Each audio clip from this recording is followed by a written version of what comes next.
All right, Jake James here with the Morning Aftermath, along with Tory, the Nature Boy Lee, doing that tower takeover again and still from the farm, WTK's College of Rock 90.3 in Knoxville. And man, Tory, finally, I think we've made our parents proud. Oh, yeah. Because we're with a legend. Oh, yeah. Ladies and gentlemen, Steve Earl, thank you so much for letting us Thanks. be a part of this. And getting to hang out in the Hay Bale Studios. I've been wanting to come in here my entire life, and especially getting to hang out with you. I tell you, my mom's crying back at the campground right now because she's so proud. And of course, being from Knoxville, we'd love to come right out, talk about Copperhead Road, and how we've been smelling the whiskey burning forever, and how it should replace Rocky Top as the song for the Vols. Yeah, good luck with that. We're trying. Although maybe it'll help. Maybe it'll help the football team out. So that's Any what I say. turn of events would be great right there. Yeah, absolutely. But the Copperhead Road that we want to talk about is the Camp Copperhead. Yeah, camp started. This will be the 6th year coming up. That's hard to believe. I started I taught a songwriting course because I was asked to at the Old Town School of Folk Music in Chicago in 2000, and that was like, I taught a real course. It was like I kept the class sizes down to about 30 people, and I stayed there for 2 months.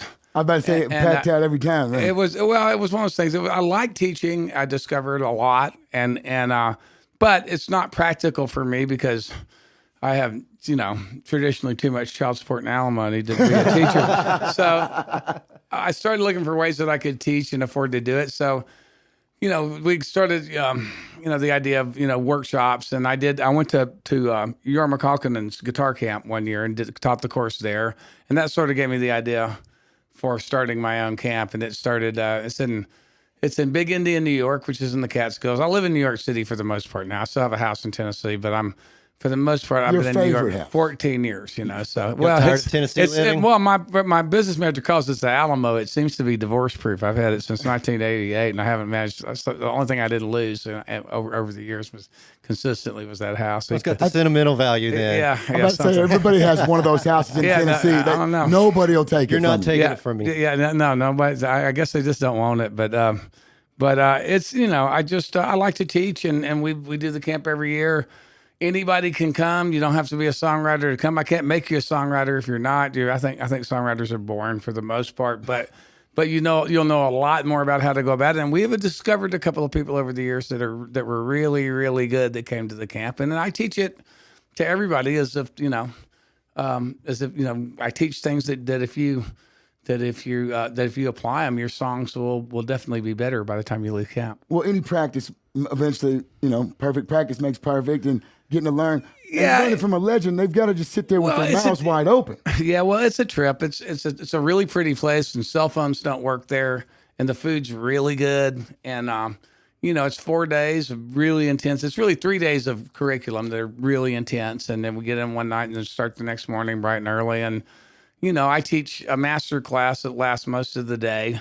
We break for lunch. I do a couple hours, and then me and my son John Henry hit the pool for the rest of the day. And then we have we have other teachers. It's Anders Osborne's back for a second year this year teaching, and that'll be a blast. And it's we have guest teachers every year, and it's something I like to do, and that I'm proud to do. And we moved to Labor Day weekend. We were in June traditionally, but that got to be cut into touring so much that it was hard to schedule, and because I'm out there making money, for most of the money I make in the summertime. So we moved it to Labor Day weekend, and that's when it's going to be this year. Do people line up? They just are your friends beating down the door to be like, man, I want to come, not only get to teach at your class and your school, but to also get to learn from you a little bit. There's been some people come that I knew, and we've had a couple of ringers sneak in on us over the years, and we have actually one of our great discoveries was, just a girl named Roseanne Reed who popped up the first year. She was 18 years old, and she was sleeping in a pup tent until this horrible storm happened on the second night. And then she got run inside, and some of the other girls took her in. And she'd come from Scotland on her own. And then she was so good, though. When we heard her songs, we were so blown away. We gave her a scholarship and invited her back the next year, and she came back. And then we took her in as an assistant so she could keep coming back, and she eventually got a record deal, and she got a BBC Two Folk Award, Newcomer Award that year. And it turned out, I don't know why I didn't put this together, Scotland and her last name was Reed, that her father is gonna, and she came up to me one night. She says, "I feel like I need to tell you this because I haven't been forthcoming." Her father's Craig Reed, who's one half of the Proclaimers, and I've known those guys for ever since. Actually, the first people that covered my song, "My Old Friend the Blues," were the Proclaimers, and they recorded it 6 months after my version came out on Guitar Town. So we always say that the drumstick doesn't fall far from the kid. that's what I'm saying. Yeah, she's really, really, really, really good, and her new record's coming out. It's Teddy Thompson produced it, and it's a really, really good record. How does it make you feel about all this young talent nowadays that you can see, like on social media? Kids just being able to play so far above their heads, than anything that we had at that age. Well, I mean, I think there's a lot of reasons for that. I mean, social media is probably part of it. I'm a non-participant in social media myself personally, just because I have deadlines that I have to meet and I do not have time. But and common sense. It's just it's one of those things. I just kind of. I'm sure there's a fake Twitter rec. But it's what's necessary when bands get started now. It's how they get going and as far as people learning the way the kind of guitar that you can get for a few $100s now is a completely different than it was when I was growing up. Yeah. Mm-hmm. A guitar that you could get for $200 or $300 was unplayable, and even it was hard to get a guitar that you could play for less than a couple of $1,000s. And now it's you had to buy a Martin or a Gibson, and for the time they were expensive, just like they are now. But nowadays there are a lot of great guitars that you can get, both electric and acoustic guitars. You can make a record. The good news is anybody can make a record. The bad news is anybody can make a record. Right. It's like the technology is such that, it works both ways. And I think the beginning of it when I first realized was when Tascam came out with the Porta Studios. That 4 tracks on a cassette where you could overdub, and that happened in the early '80s. I had one of the first ones that was in Nashville, and Bruce Springsteen recorded Nebraska on one of those things. That's what he ended up not being able to beat the demos, and he just released that. So. Now that's gone to my phone. I'm going to do my radio show. I'll start recording breaks when I walk out of here. I'll stick it in everybody's face that I see that's on this Opry show with me tonight. And I'll record, the 5 breaks on my phone and send it in. And it'll sound as good as anything that I can do in the studio. I'm doing it in voice memo. And I do it in voice memo simply because I can email it directly out of that app. Mm-hmm. And they can make it sound pretty damn good now. I mean, when I'm in New York, I go into the studio at Sirius. And I sit down with people and I do mostly interviews. But when I'm on the road, I'm just, I do my show on the back of a bus as often as not. And this weekend, the show that's going to air on Saturday is going to be a Bonnaroo special. And it's going to be me torturing people with my telephone as I get through the day today. So you think with the way kids are putting on, I'll say kids, people are putting on stuff on Facebook and YouTube and all this, and being able to get signed and get known relatively quickly, do you think it's good for the future of music? I think it's good for the future of music. Look, everything's different. I don't know. When Justin started, I had no advice to give him. The music business was so different even by the time he started, which is, over a decade ago. I don't know what to tell people. There's a lot of it I just have no experience with. I come from, another music business where whoever dies with the highest unrecouped figure wins. And there was a lot of money, and there's not anymore. But you can get records made. So far, I haven't had to pay for a record myself. I'm hoping I'll die before I do.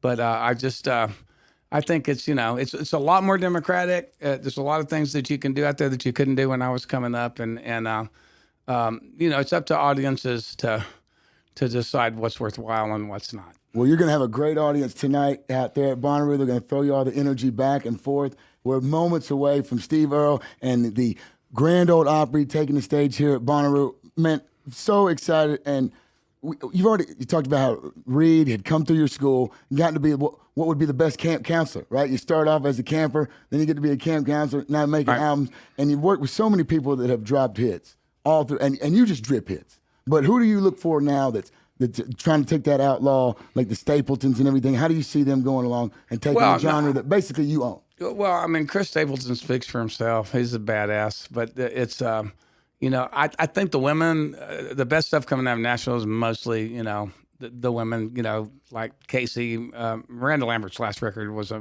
masterpiece. And she's on a pedestal. I just kind of don't... it's not, I'm not the type of person that would, just because of my own experience, make any judgments about what country music is or isn't based on where I'm at right now. Because there was a time when I was in Las Vegas playing a show. Guitar Town had just come out, and I had the #1 country album that month. And a guy kept dancing by. There was a dance floor in front of the stage, and he said, "Play something country." And I just stopped and I said, "You know what? I have the #1 country album in the country. I decide what's country and what's not this week." Yeah. And by the same token, I'm not going to try to tell anybody that's on country radio nowadays what's country. They decide what's country. I don't. It's the same. I have to DJ a lot of weddings, and people always say, "Play something we can dance to." And it's like, there's a bunch of people out here dancing to this. Yeah. You're going to have a good time, and it's always going to sound good. One more last question. How is Bonnaroo's party going to compare to how you guys did it back in the day? Well, Bonnaroo's pretty big. I mean, it's only the second time I've done it. You know where Bonnaroo comes from, where the name comes from? Educate me, sir. It's a New Orleans thing, and the people that started this, one of them was actually Caps, who has total Knoxville roots, and bought my first shows in East Tennessee.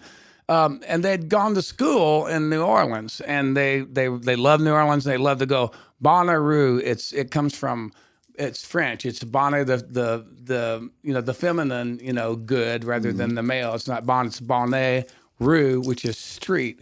Good street, but what it means is the best on the street, and it came to mean a good time. The place that you send somebody, you go to that joint down there, Bonnaroo. That's where Dr. John coined it. Yeah. And Dr. John, it's a big hole. I did jazz. This tour started at Jazz Fest, and it was Jazz Fest without Mac Rebennack, which is the first time that's ever happened, and we're never gonna have a Jazz Fest with him again.